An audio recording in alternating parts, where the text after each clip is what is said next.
Hi, Andy Excel back with the third of my FIFA World Cup 2026 podcasts. And we're into day three now. And after correctly predicting the results and correct scores of the first three games of the World Cup and being denied a fourth correct score by the USA scoring their fourth goal with the last kick of the game, it's time to look forward to day three of the action. But before I do that, let's look at where yesterday's results leave those four teams. Firstly, the hosts, the USA, by winning 4-1, now has 3 points and a +3 goal difference. And with 3 points and a neutral goal difference almost certain to take you through to the next round, barring a disaster in their last two games, they will be in the round of 32. And they'll be hoping that Turkey and Australia draws today to increase their chances of winning the group. Four games on a bumper Saturday of World Cup action that there are to look at here, starting with the second game of the tournament in Group B between Qatar and Switzerland. Given that Qatar failed to make any impact when they hosted the tournament 4 years ago and have a squad almost entirely made up of home-based players, they may face a tough challenge again in this tournament.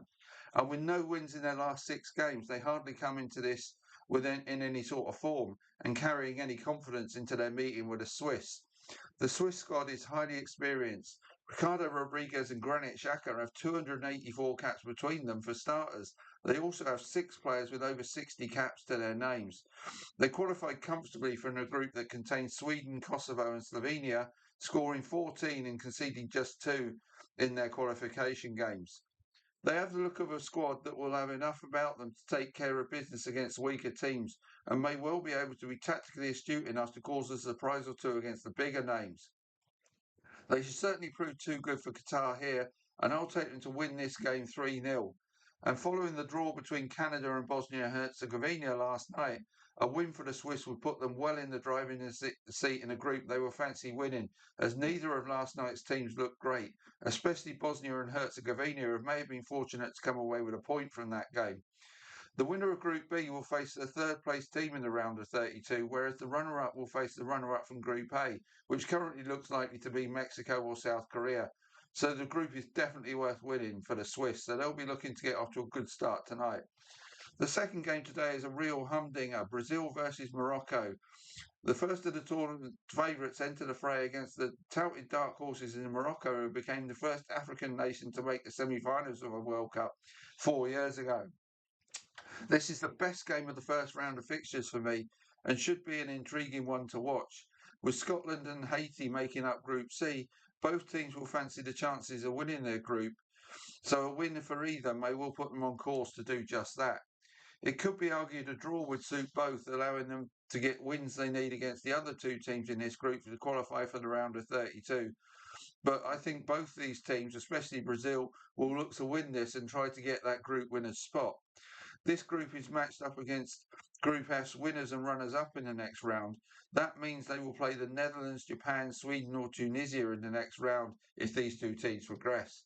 Carlo Ancelotti's Brazil have not kept a clean sheet for 5 games now, but do have plenty of quality in their squad as usual.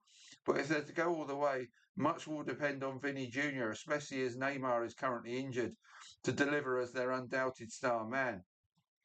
Morocco are far more than an upstart team that did well in the last World Cup.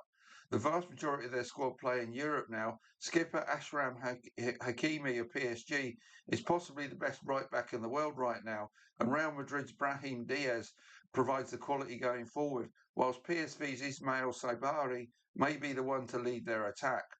This is sure to be a quality game, and I think it will be a great watch. I'm going to say Morocco do enough to get a draw here, with the game finishing 1-1, so not off to a flying start for Brazil. Let's move on to the other game in the group that takes place later, Haiti versus Scotland. Given that these two will face tough tasks to get anything from Brazil and Morocco, this may be must win for both these teams, regardless as a result of the earlier game in the group. Outside of Andy Robertson, Scott McTominay and John McGinn, the Scottish squad is largely made up of fringe Premier League players and home base guys. They have enough experience to make life tough for most opponents, but can they get the goals from a front line that has not shown they are up to the levels required to succeed at this level? Well, this is a game where they need that front line to deliver for sure, because Haiti aren't top level opposition. And they have scored 8 goals against similar opposition to Haiti in their 2 warm-up games for this tournament. and they did top their qualification group ahead of Denmark and Greece. Haiti do have a number of players that ply their trade in England, France, Switzerland, and Belgium, so certainly not the whipping boys many may think they are. They are a big physical team and will provide stiff opposition, but I think Scotland will be boosted by those two pre-tournament games and do enough to win this game by 2 goals to 1. On to the final game of the day, Australia versus Turkey. These are the other teams in the group with US and Paraguay. So this could be anybody's group to win, but probably not Paraguay's after last night. And I can see a way all of these take points off each other to keep all four in contention going into the final round of group games. But Paraguay are backs against the wall now with no points and a -3 goal difference. So they really could do with a draw in this game. Turkey have far more quality in their squad than the Aussies and have made much better recent and have had much better recent results. They have won 8 of their last 10 games, the other two being a 6-0 drubbing by Spain and a much better away draw with the Spaniards last November. Inter's Hakan Çalhanoğlu is their skipper and midfield maestro, whilst they have three highly talented young strikers in the shape of Real Madrid's Arda Güler, Kenan Yildiz of Juve, and Porto's Deniz Gül. For me, Turkey as are a team nobody is really talking about.